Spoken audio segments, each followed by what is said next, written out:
دوغ شدند ولی با پای راستند. خاله جون،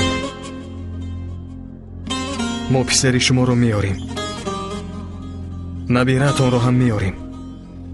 قول میدهیم که دیگر کسی آنها رو از شما گرفته نمیتواند. اما به ما ایزی آنها لازم است تا اینکه آنها رو پیگیری کنیم. پس از ربودن جوانان کسی چیزی نشنیده است؟ به خدا که هیچ خبر نیست. شنیدم که آنها را به نمدان بردند. آنجا باششگاه بوده است.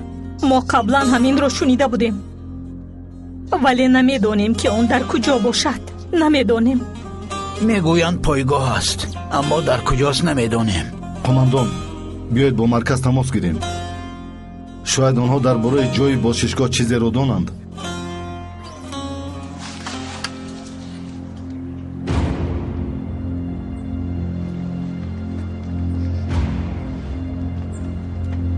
تو را گوش میکنم شکارچی. قماندان بدیه آمدیم. تمامی جوانان رو بردند، کسی را نگذاشتند. جایشان را معلوم کردید؟ معلومات است که آنها رو به کوه نیمه بردند، اما باید جای انیق آنها رو معین کنیم.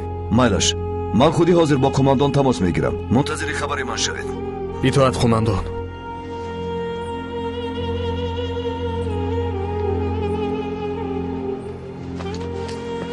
چیکار میکنید قماندان؟ حاضر قماندان این را معلوم میکند. منتظر میشویم. اپا جان، بس است، گریه نکن، آرام شو. قماندان، حالم بد شد، از اینجا دورتر روم. قماندان،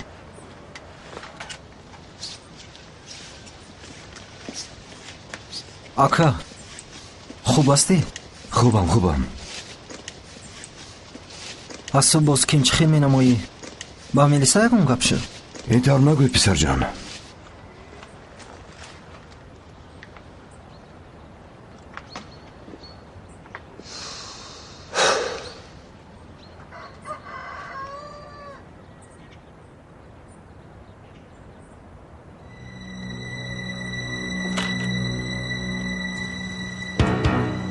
درگان، این بچه ها رو چیکار میکنیم؟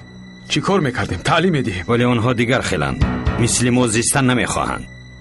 چطور؟ مثل خودمون؟ مثل ما در باششگاه ها زیستن نمیخواهند. فهمیدی؟ اگر زیستن نخواهند، پس از سرشان پرونده آنها را گرانید. همهشان را؟ همهشان را. سپس مرا خبر کنید.